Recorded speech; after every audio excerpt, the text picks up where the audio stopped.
Been injured, we want to help you. Liberty Law's experienced attorneys are committed to the pursuit of justice for those injured. Call Liberty Law and find out how we can help you get the compensation you deserve. Call 877-42-LIBERTY. Call the trial attorneys you can trust. 877-42-LIBERTY. When your home fills up with family, Allo Fiber makes sure that space is a happy place for everyone. Allo Fiber experts install it all, and full service means step-by-step support, guiding you through everything so you can stay connected to what matters, and the family can always feel at home. Put the game on, and don't worry about your Wi-Fi calling a timeout. Better TV and internet service is one connection away. Call Allo at 866-481-2556 or visit allofiber.com. 93.7 The Ticket, Fox, KFXL weather. Sponsored by John Henry's Plumbing, Heating, and Air Conditioning. Your Lincoln forecast for today, we'll see mostly sunny skies with light winds, an afternoon high around 55. Tonight, mostly clear skies with light winds continuing and a low around 35. And tomorrow, we'll see mostly sunny skies, breezy with the high around 60. Meteorologist Kyle Klecker for 93.7 The Ticket and theticketfm.com.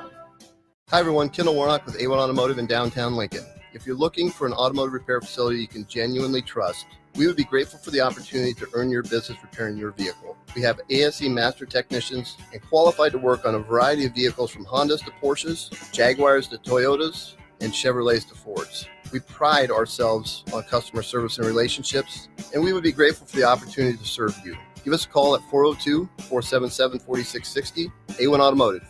Always honest answers. Before you start blowing and raking leaves this season, make sure you know where they go. Yard waste is not garbage, especially in Lincoln, where it's converted into earth fuel compost. All grass clippings and leaves must be separated from household trash from April 1st until November 30th each year. It's the law. Yard waste belongs in a paper lawn bag, or you may request a bin from your trash hauler who will pick it up for a small fee. Remember, no trash or branches are allowed in yard waste. Get the details at lincoln.ne.gov/recycle. The electrical workers of Local Union 265 are now hiring licensed journeyman electricians from $32.50 to $42.50 per hour with paid benefits. And if you're looking for a new career, they're hiring apprentices at $19.50 per hour with paid benefits. Call the office at 402-423-4497 to apply. Start your electrical career today. Hi, it's Joel Norman, the voice of your Lincoln Stars hockey team. Tune in to 93.7 The Ticket to hear the latest on the Stars with myself, head coach Rocky Russo, and special player guests. You're counting on your team to win, so why not prove it? By placing your bets at Warhorse Sportsbook. Their win is your win. Put your money where your mouth is on nearly every sporting event. Use the Warhorse app to check odds and build your bets before placing your wagers in person at Warhorse Casino, including live in-game betting. No bets, no glory. Wagers may only be placed on Nebraska-based teams when played outside the state of Nebraska. Must be 21 or older to gamble. Gambling problem? Call 1-833-BET-OVER. At Action Plumbing, Heating, AC, and Electrical, we're ready, reliable, and recommended. Water heater acting up or your sump pump on the fritz? Call Action. Summer's around the corner. Is your AC working? Are you sure? Call Action. Electrical problems? I'm telling you, call Action. Call Action for a free same-day estimate or a trusted second opinion. You heard that right, a free same-day estimate. 402-423-6960. ActionLincoln.com. Hi, Sean Callahan here for Coppell Chevrolet GMC, wanting to thank you all again for your continued service. November is off and running. Check this out. Get up to $12,000 off or 0% financing on select new vehicles. We have great lease specials with new Trax and Trailblazers starting at $299 per month and new Blazer EVs leasing for $399. Great payments, discounts, and of course, 0% financing. So make that short drive down 144th Street or check us out online at CoppellCars.com. You'll be glad you did. All finance with approved credit, leases with $2,500 down. Wall-to-Wall Wine and Spirits is your place in North Lincoln to go for all your needs in wine, spirits, and beer. They also have a large variety of cigars in their walk-in humidor, and they have a top-notch walk-in, temperature-controlled, high-end wine bar. Plus, you can enjoy free samples from their tasting bar. There's only one place to go for all your needs for wine, beer, spirits, and cigars. Wall-to-Wall Wine and Spirits on North 27th Street in Lincoln. Everyone should have a collection of something. For some, it's stamps or coins, expensive cars, or even watches. But for a lot of people, it's sports cards. And there's no better way to grow your collection than with the help of Capital City Sports Cards, Lincoln's first and only collector-first sports cards and memorabilia shop. Capital City Sports Cards connects collectors of all ages and demographics with unique collectibles sure to bring any collection to life, no matter the budget. Visit Capital City Sports Cards near 56th and Old Cheney or through their eBay storefront. Capital City Sports Cards, Lincoln's premier sports card and memorabilia store. Live from the heart of Lincoln, America, welcome to Ticket Weeknights on 93.7 The Ticket and theticketfm.com. Welcome in. It is Ticket Weeknights. I am Austin Norman. Appreciate you staying tuned in here. Been a fun, interesting, exciting day in Husker land. Lots of news to get to, plenty to get to around the Big Ten as well. As always, 402-464-5685 is the number to our Sartor Heyman Jewelers text line. Drop a comment on streams, also brought to you by Sartor Heyman Jewelers. If you've got a question for our weekly guest here at 6 on Mondays, it's Tom Shatel, lead sports columnist of the Omaha World Herald. Tom, been a couple weeks. How are you? Awesome. You're back. Appreciate it. Good to be back. Good to be here. And Tom, I chose a good press conference to go to today. I was filling in for Nick, so I made it down to the Hawks Championship Center for Matt Rule's press conference today. There was a lot there. Let's just start with the vibe, the mood from Matt Rule coming off of a bye week, loss to UCLA, and all the changes that are being made. What did you take away from Matt Rule's presence and energy today? Well, I'm glad I didn't miss the first paragraph because he didn't bury the lead. He in fact, he was almost talking quietly, like softly, like, well, Dylan Raiola might practice. We're not sure if he's playing, blah, blah, blah. Oh, and Dana Holgerson will be calling the plays. It's like, oh, okay. Thank you. We're leading with it right out of the gate. It was good. I like it. I think it's a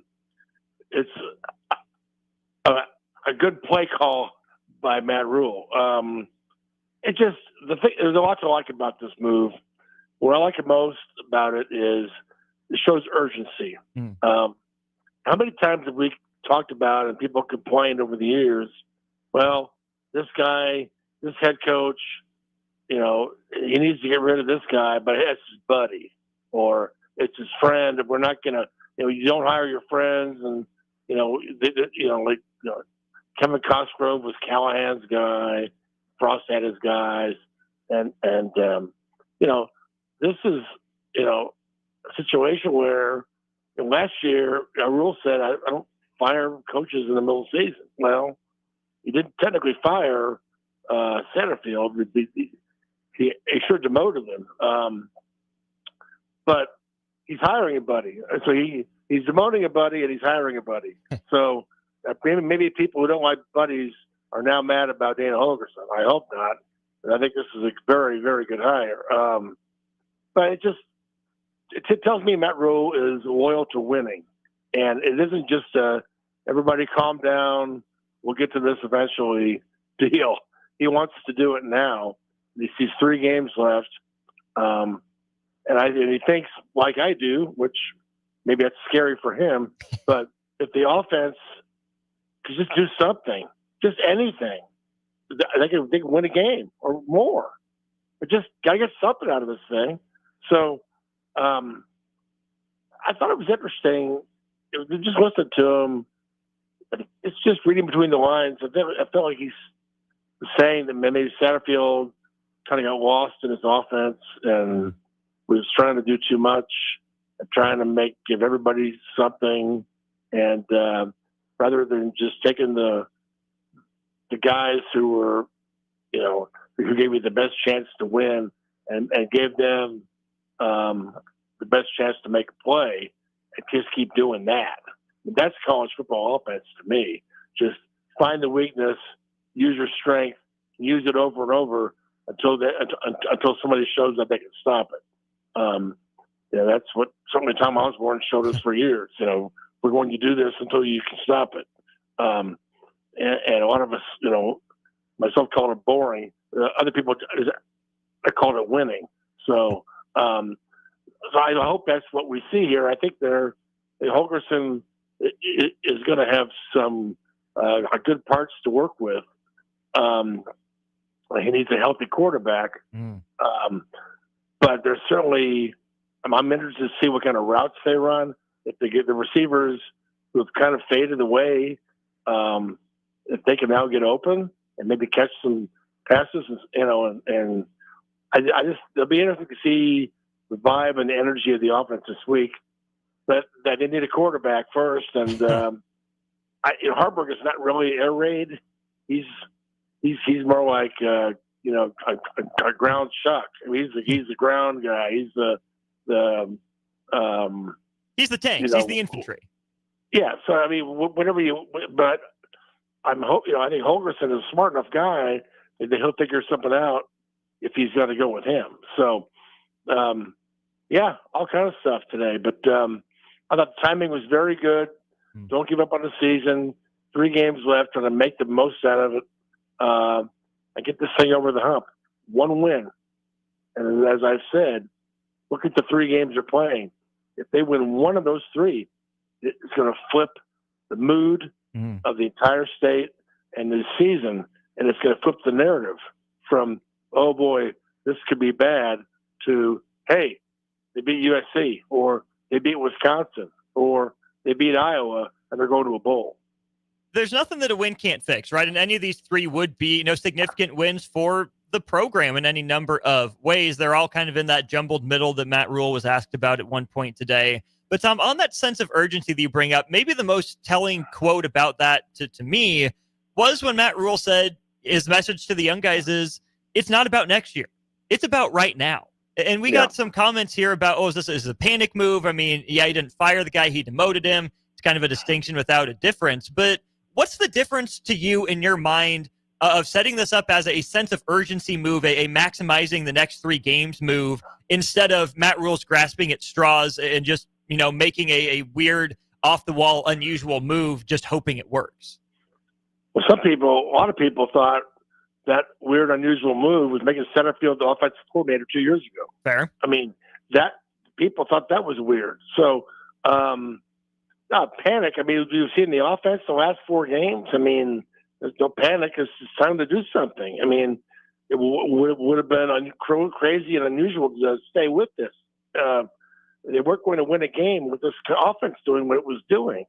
So, that just, as definition of, I guess, insanity would have been the over and over again, the same thing, not changing. So, no, I think this is what I liked about it was the message. There's always a message for the players.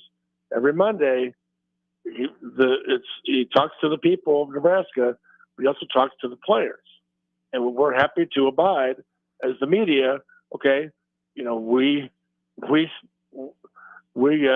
speak for the people of Nebraska. We're the ones who have tell them, what's going on. So, but today's message was, hey, I made my move.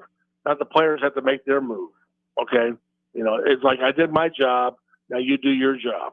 And, not every coach can get away with saying that, but I think he can.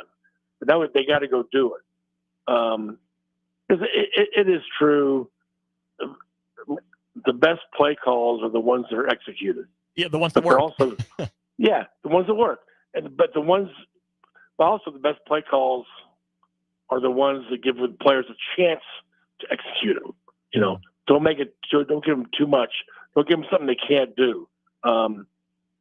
Just simplify the thing and go knock somebody on their back, and then go score a touchdown. I mean, it's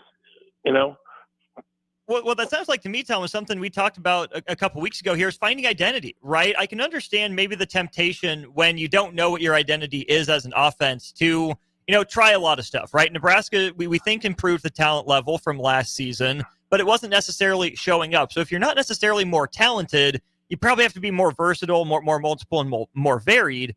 But that wasn't working. So when Matt Rule says that Dana Holgerson's not coming in immediate air raid conversion, it's taking the playbook, simplifying it, finding the guys on the field that can make the plays, finding out what those plays are, and running more of those.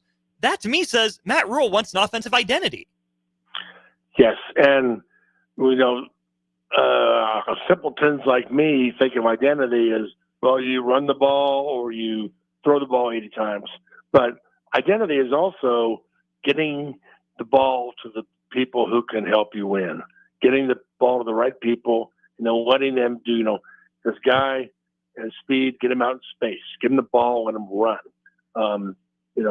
Throw deep for the guy, the big receivers who could take a 50-50 ball and go out and get it, score. And they did that early. Remember that? We're kind of doing that early in the season. But, and I also think calling plays is an art form, and it's something you get to do on the fly. And the really, really good ones are a step ahead of the defense, and they're actually setting things up for later in the game. I think Holgerson is one of those guys. So I think there have been adjustments, and they went through 3 or 4 really good defensive coordinators or the head coaches, who've been great defensive minds for a while there. And so the offense has been kind of thrown off track. Maybe because they didn't adjust, maybe because they saw things they hadn't seen or they weren't ready for, and they couldn't adjust. I don't think that'll be a problem right now. When you look at this offense as a whole, Tom, obviously it stands to reason that Nebraska hopes everyone is going to improve and take a step forward. But with the switch from Marcus Satterfield to Dana Holgerson in play calling, is there a certain position group that you think benefits the most from the change right now? I think receivers. You need to get those guys going again. Banks and they got to get them going again. And what about Carter Nelson? Let's get him going. Sure. Let's Hartberg throw him out there a couple times, and let's have some fun and throw some people a real curveball. But yeah, I'd like to see. Sometimes it takes a guy with vision who can look at these players and see, I see a role there for him that maybe nobody else is able to see. And so I'm excited about that. One of those guys you mentioned there, Heinrich Hartberg, there is some precedent for Dana Holgerson with a player like that. David Sills at West Virginia started as a quarterback as a freshman, played in a handful of games, took a year off. I don't know if it was due to injury or redshirt for position switch, but he moves from quarterback to wide receiver. I'm not saying that that's in Heinrich Hartberg's future necessarily, right? Matt Rule was banging the drum all offseason. Heinrich Hartberg is a quarterback. He's an improved quarterback. We just got to get him reps. We're a staff that we're working with, and we like what he brings to the table. But I do think that Dana Holgerson, having shown that and various other guys at his different stops, whether it was, a Danny Amendola at Texas Tech, some of the guys at West Virginia as well, I think Dana Holgerson is a good identity fit with Matt Rule in that he's going to figure out who the best players are, regardless of position, and find ways to get them on the field in a position where they can make plays. Yes, and I think Holgerson has certainly been a good head coach along the way. It didn't work out in Houston, but I think he's a terrific offensive coordinator, and that's he's one of those guys, like I said, that he's done just about everything, and he's beaten almost about everybody along the way with his offense. And this will be, and it's really interesting to me because the next 2 weeks are, they're playing teams that I'm not sure how invested in the season they're going to be. I'm not sure USC's players are going to be all in this week. It isn't going their way. And now they got to, they aren't going to the playoff. They're right around 500. They got to play UCLA, who's hot, and they got to play Notre Dame. They're kind of on the edge there of, if they're not careful, they're not going to go to a bowl. So they got to be, maybe that's their incentive Saturday. But it's just they're not used to that position. So there's, rumors that the quarterback who just demoted, he might transfer, and there might be a bunch of them who might. You never know. You never know People are down on Lincoln Riley. It's a weird atmosphere they're going into, and now they don't know anything about Nebraska's offense. They've got no film on what Nebraska's about to do. So certainly another reason for not having interviews tomorrow. They don't want anybody to just kind of leak it out by accident. But so yeah, and then Wisconsin next week. They've got to play Oregon and this week, and that'll be a tough deal. So all of a sudden, Wisconsin, they've got 4 losses right now. I mean, they lose to Oregon coming in there with 5 losses. Where's their headspace going to be? What's their deal? So I think the next couple of weeks, I think Nebraska can just get their defense to show up every week and get this offense into gear. I mean, you might have something. You sure might. Matt Rule said, especially with the offense, if the defense plays the way it does, if they can add another 10 to 13 points, they're in good shape. And Husker fans, I think all across the nation really said, hey, 10 to 13 points, that's more than one score. Nebraska wins some of these games if you add 10 or 13 points to it. One other thing about Matt Rule here, Tom, before we take a break, we'll get into some of the Dylan Raiola stuff too that I think needs addressing, was Matt Rule mentioned that Dana Holgorsen had been a head coach before. And he made a comment, too, about how sometimes being a head coach is a lonely job. That was something I hadn't considered for Matt Rule's position, where there's not a lot of former head coaches on his staff. There's a lot of younger coaches as well. I mean, Glenn Thomas has been around. John Butler's been around. Foley's been with him everywhere as well. And now you add Dana Holgorsen to the mix. But not a lot of those guys, if any of them, have been college head coaches. Satterfield, I guess, at Western Carolina, and now Dana Holgorsen. Do you think it's starting to weigh on Matt Rule, the gravity of the situation and the job that he's in? No, I just think it's fun to get these updates from him, though. He kind of lets you have a window into his head at all times, what he's thinking about. And no, I don't think he's overwhelmed by anything. I think he's thinking, when he was hired 2 years ago, at the end of the month, he didn't have a lot of time to get the staff together. The transfer portal was rolling, and he was in the NFL. He'd been in the NFL. He'd been out of a job for a couple months. He didn't have really a college staff to bring with him. He had to go get some. It's only like Indiana, where he had the coach, he had his staff, and he had like a half a team to bring with him. Rule didn't have any of that. So he had to put together a staff, guys that he knew that I could have him start a program. This is how we want to coach. This is how we want to, operate every day. So these almost like these guys are brought in to help lay the foundation. Now, how is this a Big Ten? This is staff that's going to win in the Big Ten. I don't know, but I think this offense, frankly, I could use a reset, and I think that's what we might be seeing here. And then after the season, you get together with Holgorsen. If he's your guy going forward, okay, what kind of staff does he want?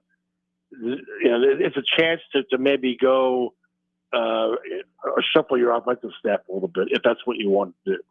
And maybe that's what you need to do on the other side of the ball. I don't know. But that's how I really see this thing is, okay, you're bringing in a guy who's been a head coach and he's very experienced and he knows what he wants to do.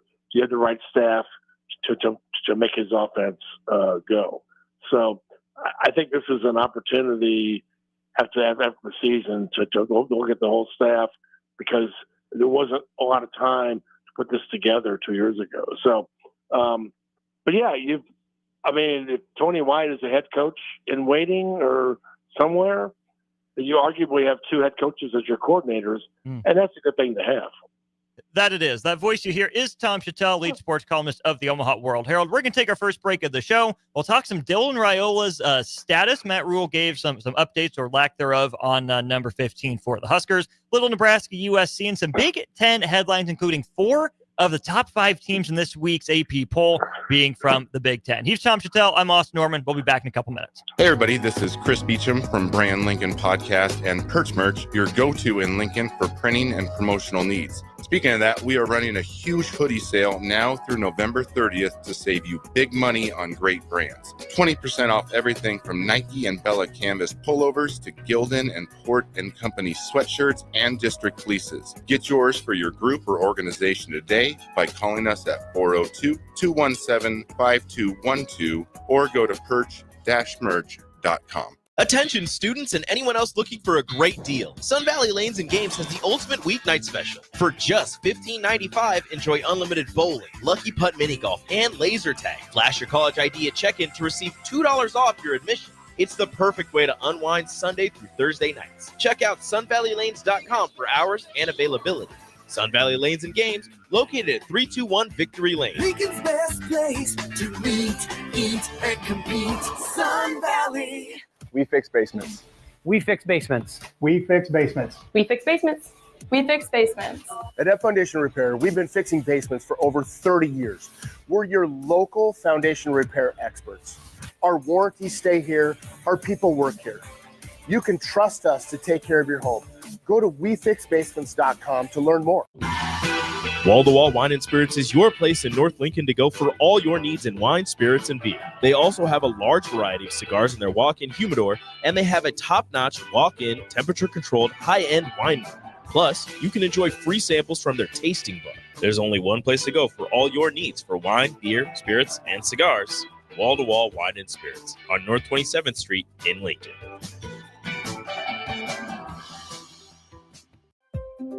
Midwest Bank is hosting our annual Thanksgiving food drive, partnering with local Lincoln schools to provide Thanksgiving dinners to families in need. We hope to provide meals for more than 120 families in our community this year. You can help by dropping off a donation at either Midwest Bank location, 7001 Pioneers Boulevard or 2655 Jamie Lane. Any donation is greatly appreciated. Your community, your bank, Midwest Bank, member FDIC.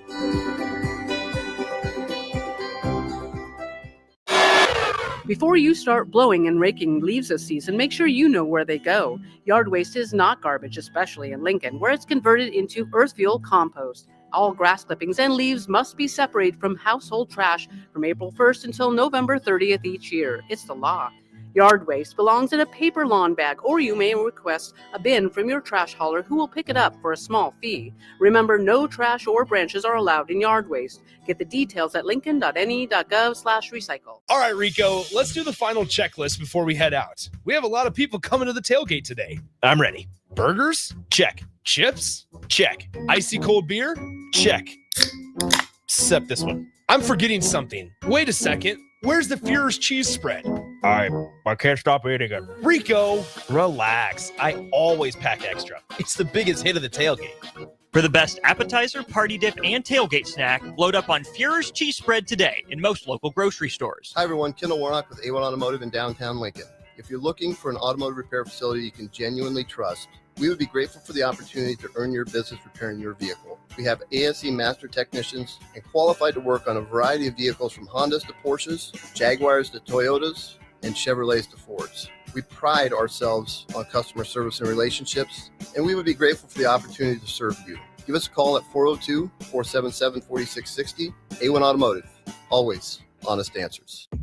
This week's 93.7 The Ticket Athlete of the Week is Kip Brigham of Wahoo High School. Brigham recorded 221 rushing yards on 29 carries while finding the end zone 4 times in top-seeded Wahoo's 53-14 win over number 5 Boys Town in last Friday's game. Wahoo now advances to face 6-seeded Auburn in the C1 semifinals this Friday. The Ticket's Athlete of the Week is powered by 3 Pillars Performance. Unlock your peak performance with the expert instruction at 3 Pillars Performance in Lincoln and online at 3pillarsperformance.com. Back to the Ticket weeknights on 93.7 The Ticket and theticketfm.com.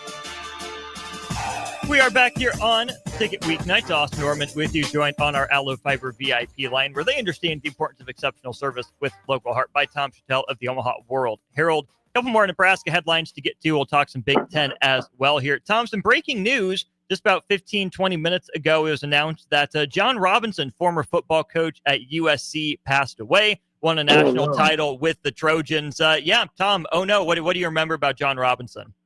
Oh, just the first college football game I ever covered was USC at Missouri, season opener 1977. I'll never forget interviewing or being part of the post-game interview with him, and he was one of those guys that would just fit where he was. He was LA. He was California cool. Just sort of the Los Angeles had these guys that were just these huge personalities. Rod Dato, the USC baseball coach, was one. Tommy Lasorda, the Dodger manager. I mean, just these guys that were, larger than life out there that really fit the whole scene, and he was one of them. What I also remember was coaching the NFL. He coached the Rams, and not many guys have ever done that. Jimmy Johnson came along and won a national title and a Super Bowl. Obviously, Pete Carroll did it. Switzer did it with the Cowboys. You always forget that one, but there just aren't many. Aren't many who did both, and I don't know that Robertson did. I don't think he won a Super Bowl. I mean, he may not have won a national title, but I just remember he was one of those guys that I could win at any level. And I remember, I think he replaced John McKay, another legend. So, I mean, these guys had USC rolling. The running backs, the offensive lines, the junior Seaus, all kind of talent everywhere. So, yeah, that's a big loss. And I wonder what they'll do at the game Saturday for him. It's got to be something, because that's one of those names that you just know growing up. One of those guys in the late 70s and into the 80s, and then even into the 90s when he came back to USC. That's a big name. As a head coach, he was a national champion in the 78 season, won the game in 79, 5 conference championships, 4 Rose Bowl championships, Rose Bowl Hall of Fame. Also won the national titles, like you mentioned, under John McKay as the assistant, as the offensive coordinator. That's a big loss for the college game. Absolutely. Wonder was he a coach for the Rams in the early 80s then? Or? He coached the Rams from 83 till the early 90s. Yeah, so he was at the Rams from 83 to 91, took a year off, and then came back to USC from 93 to 97. Okay. There you go. Yeah. One of my favorites. Absolutely. While we're on USC here, Tom, you mentioned that that's a program in a little bit of flux as well, right? They benched their starting quarterback to go to their backup. Nebraska has some quarterback uncertainty. Lincoln Riley, I'm not going to be the next coach at LSU, denies it vehemently, and he was right. He does end up going out to USC. I don't know if topsy-turvy is the way to describe his tenure out there, because it hasn't really been topsy. It's just kind of been middling to average. Nebraska is going to go out to a place that might be somewhat friendly, a lot of Husker fans in Southern California, but they're facing a program that is either kind of in shell shock and desperate for a win with the schedule coming up, like you mentioned, or they're desperate, right? They need one in the worst way, even despite all the changes that are going on out there at the Coliseum. Yeah, I remember when he went out there from Oklahoma, and people thought he was running away from the SEC.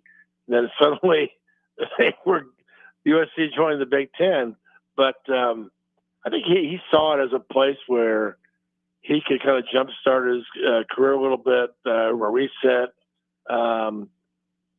NIL was coming, the portal was coming, and so you could,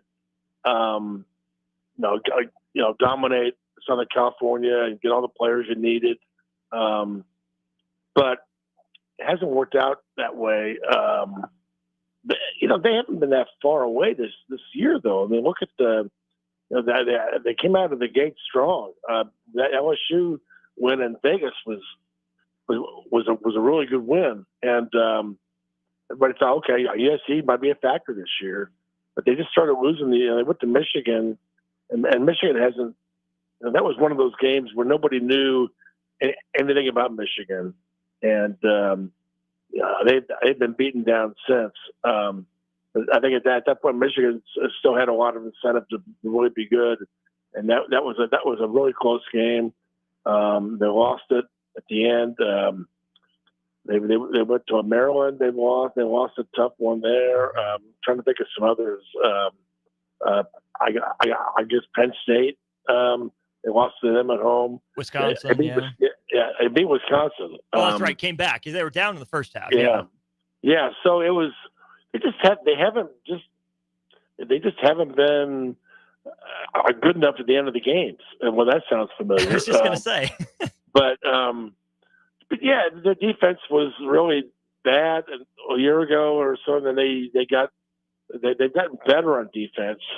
They're still just they're not quite there yet. They're certainly not at Oregon's level. I think he's been a real awkward fit in LA. He's gone after the media. Most coaches who get it, they're open to the media. Like the Pete Carroll opened practices to all the celebrities.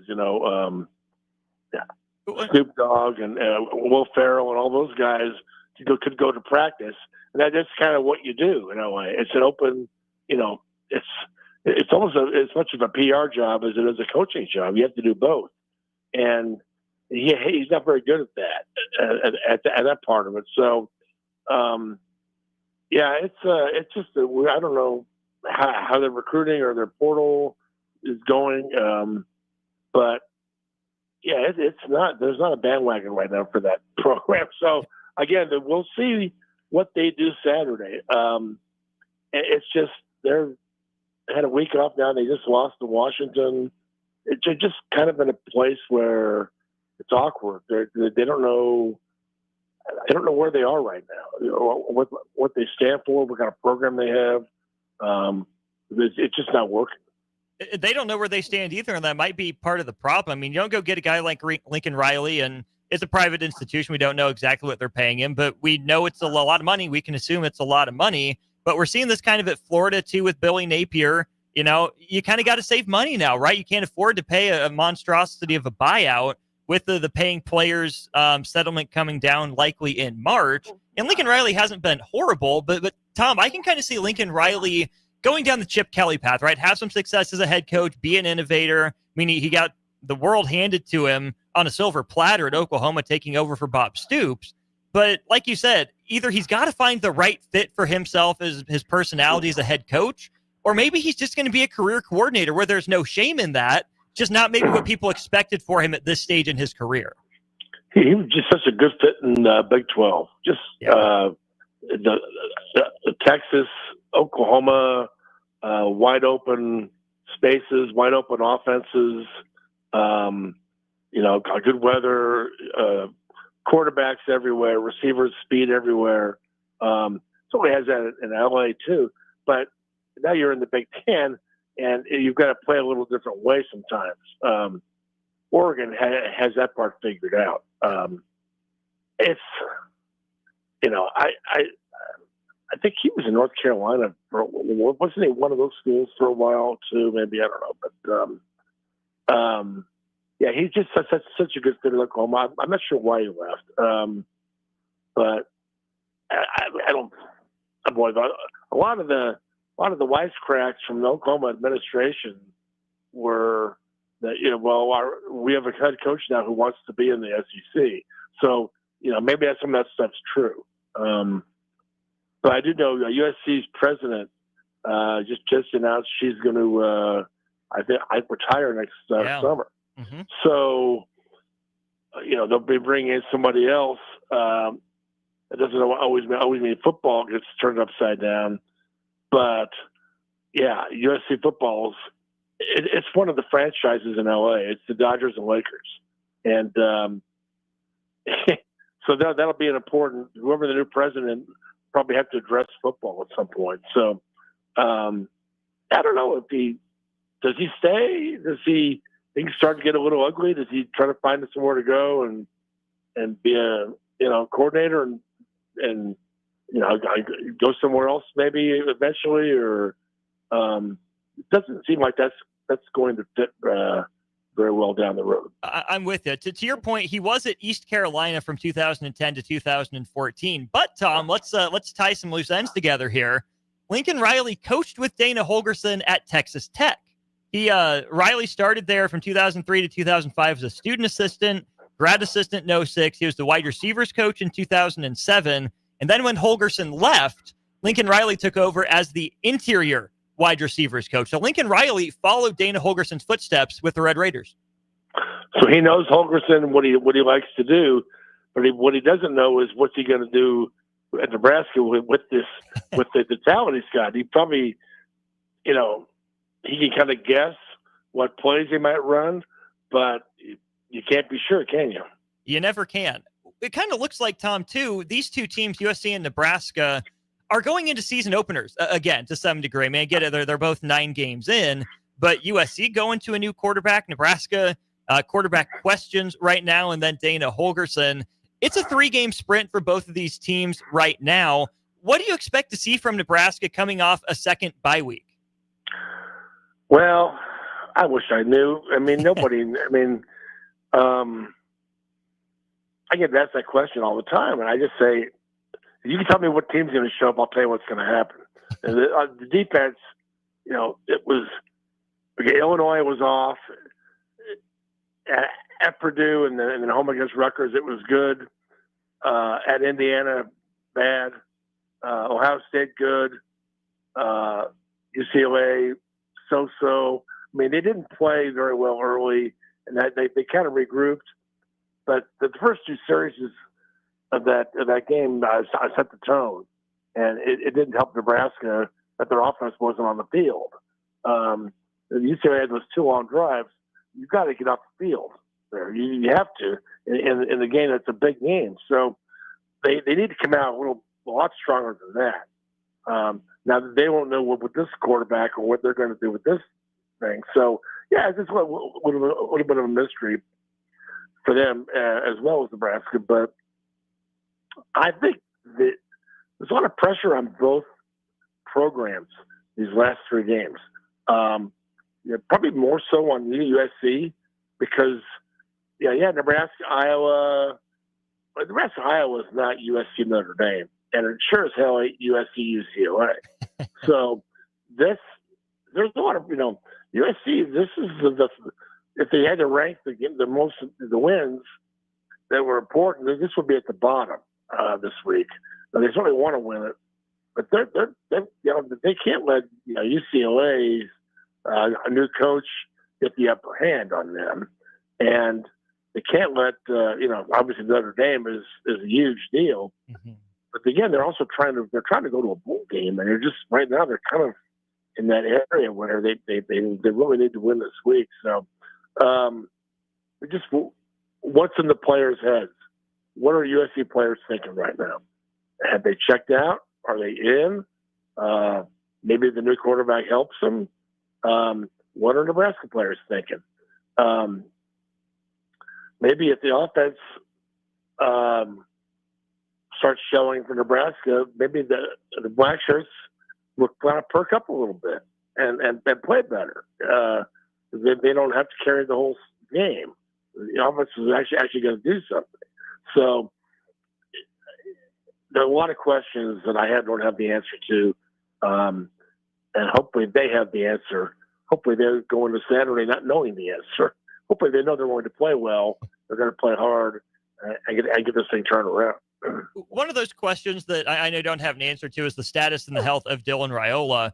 But when you look back to that hit against UCLA, Tom, did you think that was a hit that was going to potentially sideline Dylan Raiola through the bye week and even into USC? Did it look that bad?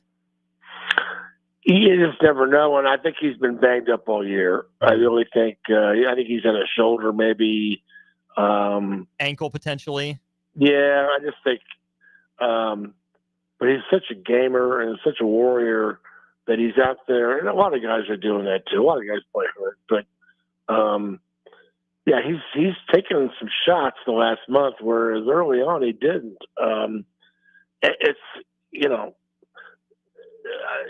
as Matt Rule says, these are all good things for him to learn. And Of course, you'd like to learn if you're winning, but I think we don't know where he's at. But what I know is the kid ran back on the field to join his team to lead him back into the end zone, and he collapsed. You have to drag him off the field, I think. So I don't know where his status is. I know Matt Rule doesn't want Lincoln Riley to know his status. I know that for sure. So we probably aren't going to be getting any more updates until we show up in the press box on Saturday and see who's warming up. But I wouldn't be surprised to see him play. I mean, I think he'll try to play hurt. He'll try to play because it's USC, and these are big games, and he knows he's got to lead Nebraska into a bowl game. So if at all possible, he's going to be out there. It kind of feels like we're back to, what would that have been, 2022 again, where what's Nebraska's better option, 75% of Casey Thompson or 100% of Chubba Purdy? Yeah. Well, the answer was Casey Thompson.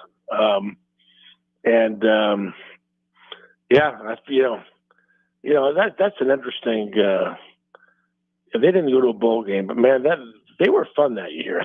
Yeah. I'm not sure we'll ever remember that those guys, we see Trey Palmer now with Tampa Bay, and so we always remind ourselves of that, and we see him. But Casey Thompson was a lot of fun to cover. Obviously Adrian Martinez was beat up a lot as well. Maybe the common thread there is you start getting an offensive line to kind of protect these guys. I think they're better there, but I would not be surprised to see him play.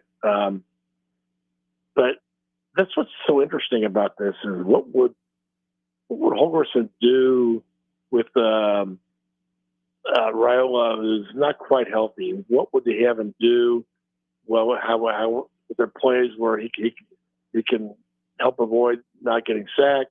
And what would he do with the Harburg? What would he do with him out there? Would he try to play two quarterbacks this Saturday? All kind of things are out there.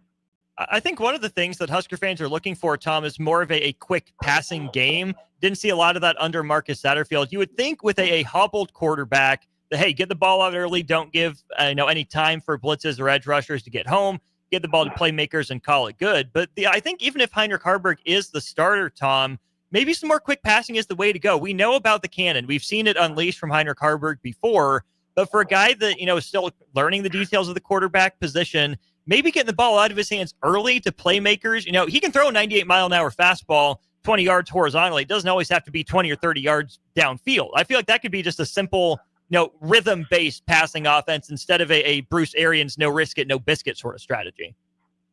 Right, and you still can go vertical if you need to. You can throw it down there once in a while to keep them honest. Mm-hmm. But I'll tell you what, you want to loosen those guys up. You're right. They've got Barney, Carter Nelson. I mean, yeah. I don't know if he's being redshirted. He can't play anymore. Let's go. Get him out. He's already played on special teams enough, so I think his red shirt's already gone. Yeah, well, get him out there then. Well, let's get him the ball. He's got some speed. He's got some hands. What hurt Harburg was a little bit. I'll tell you, the running game. We're still thinking about passing and all this stuff. We've got some running backs. Yeah, and I'd like to see load up on those guys a little bit. So they're not going to break 80-yard runs, but they're certainly capable of moving the chains. If you get them going a little bit, you have to give them the ball enough that they can work up some steam and just crash into that line and the defense and just wear them down a little bit. So, especially when you've got a quarterback banged up, I think that's still the way to go. fascinating stuff, Austin. I don't know what to say. I don't know what they're going to do. Lincoln Riley doesn't know what they're going to do. Tony White probably doesn't know what USC is going to do. We're just going to show up and find out. Nebraska and USC have each other right where they want each other, or something like that. Before we let you go, Tom, we should note the AP poll. The Big Ten has 4 of the top 5 teams, including number 5 Indiana, 10 wins for the first time in school history. What a moment for that program. That loss for Nebraska, 56-7 is never a good look. But holy cow, maybe Nebraska and 9 other teams so far have just run into, one of the biggest buzzsaw Cinderellas of all time. Well, and look at UCLA, and all of a sudden Nebraska's schedule is like, oh, okay. But now I'm not sure USC and Wisconsin are going to hold up their end, but sure. they might. But I'm really interested to see, all these things are happening. Like, would Colorado get in? Now, they have to run the table. I don't think if they would lose the Big 12 title game to BYU, that's a third loss. It probably throws them out. But the Deion factor is an interesting factor there. Indiana, I think the Big Ten needs them to beat Ohio State. Yeah. Because Ohio State's still going to get in, but that gets Indiana in for sure. Then you got Oregon, and you got Penn State. Now, what we don't need, I think Minnesota could be dangerous for Penn State. That could be really. They go to Minnesota. That could be a weird game in a lot of ways. But Indiana with 1 loss, they lose to Ohio State, and it's a bad loss somehow, 20 points or something. I'm sure Ryan Day will want to show everybody that he's still boss or whatever. But Indiana with 1 loss, do they beat out 2 loss SEC teams? I mean, all of a sudden, Georgia, 2 losses, Ole Miss, Tennessee, if they beat Bama, Bama's back in it. I mean, is Indiana they're not a brand name, are they going to, if they end up with 1 loss and they're going up against Tennessee or Ole Miss or Bama or Georgia, are they going to get in? I mean, I don't know. I wouldn't have you bet the house on it, that's for sure. Right. The other team then at the top of the Big Ten, the top of the AP poll with all 62 votes is Oregon. Tom, Nebraska misses them. It would have been interesting to get eyes on them this year, but I illustrate Oregon here because I think it's a perfect sort of way to kick off the 12-team playoff where there's a bunch of good teams, a bunch of teams that would be favored by, a lot of points against an average team on a neutral site. But there's not that one dominant team like Joe Burrow LSU or Trevor Lawrence Clemson or that 2020 Alabama team. Oregon at 10-0, playing the schedule they have, winning the games they have, a deserving number 1. But they're fascinating number 1 for me, Tom, because this is still a program without a national championship. It's gotten there, but not won it before. I'm not saying Oregon doesn't deserve to be the number 1 team in the country right now, or if they run the table that they wouldn't deserve to be the number 1 overall. But I think that Oregon wouldn't be a shoo-in, to make it to the Final Four or the national championship game, even as the 1 seed. I think we better keep an eye on Texas versus Oregon as a national title game. I don't know where they'll be seated, or they might have to play before then. I don't know how the bracket will fall. But Texas is heating up again with Quinn, with some Ewers, yeah. He's heating up, and they got to go to A&M. But Texas is getting the look again, and Oregon to me is they play a lot like a Big Ten team, but they can play other styles too. They've got a quarterback. I mean, how did they get Dylan Gabriel? How in the world? Why didn't anybody else get him? Phil Knight. Well, if it was Phil Knight, God love him. I mean, that's how you play the game. But that's why they're right there. Got the quarterback going, and but also Ohio State was driving in that game. They ended up not having enough time, or Oregon 12 man on the field trick or whatever. But Ohio State could have should have maybe won that game if they'd had more time or if they had managed the game better. But so where is Oregon? Where's Georgia? Who is Georgia all of a sudden? Is Miami a team that is still national? This is why we have a 12-team playoff, because we're going to sit back for a month and watch all these great games with all these teams who can all beat each other. And I think the Big Ten will get 3. The Indiana factor is interesting. Where they show up tomorrow night, I think they should be 5. It probably will be 6, but I think they should be 5. I'm with you. I think that Miami didn't do itself or the ACC any favors. They've been walking a tightrope for so long now and finally bit it against Georgia Tech. I don't think that Iowa State and Kansas State have done the Big 12 many favors. Right now, it feels like it's BYU or Colorado, the winner of the conference championship game. And, Tom, I really think it's setting up for the Big Ten and the SEC to get their way, right? They get the majority of, if not all, of the at-large bids if the season ended today. Yeah, I don't see the Big 12 getting 2. Now, what if Colorado won out and BYU had the one loss? Do you take a 11-1 BYU over SEC? Do you take them? What about Indiana versus BYU? Then it becomes more interesting, I think. But I don't know who BYU beat non-conference. I don't remember their non-conference schedule, but SMU was on that non-con. They won 18-15 in a not great game, but that SMU win is aging like fine wine. Yeah, but see, this is why I think the Big Ten and SEC are trying to separate. Well, the way to do that is you don't have to play. You don't have to ask for all these automatic bids. Just don't play the Big 12 or ACC in non-conference games. So, BYU is a great example there. Who did they play in non-conference? Well, their schedule doesn't shape up or doesn't stack up to the Big Ten or the SEC teams. They just don't have the schedule. Now, I don't think Indiana's schedule was great either. No, but they play in that league. So I mean, and they dominated the schedule they do have. Right. But I'm just saying the Big 12 and ACC are probably just going to get 1 every year. And maybe in an odd year they could get 2, but they're not going to have the strength of schedule. And I think if the Big Ten and the SEC shut them out, non-conference, and just played each other, that's your power coup right there.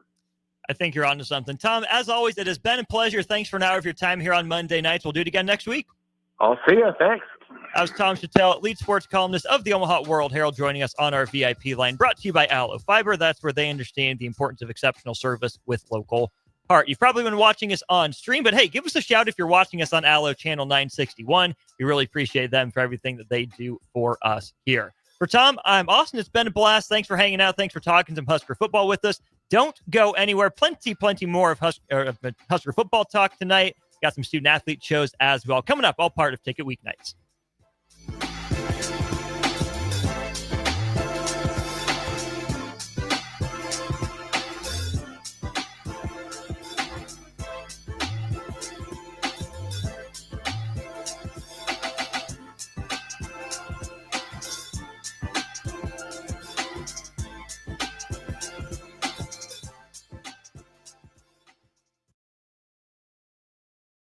It's the fall sports season, and that means that the school year is back in session and you're planning road trips for Nebraska football games and following your kids around to their different events. Stop telling yourself you'll upgrade your car someday and do it now.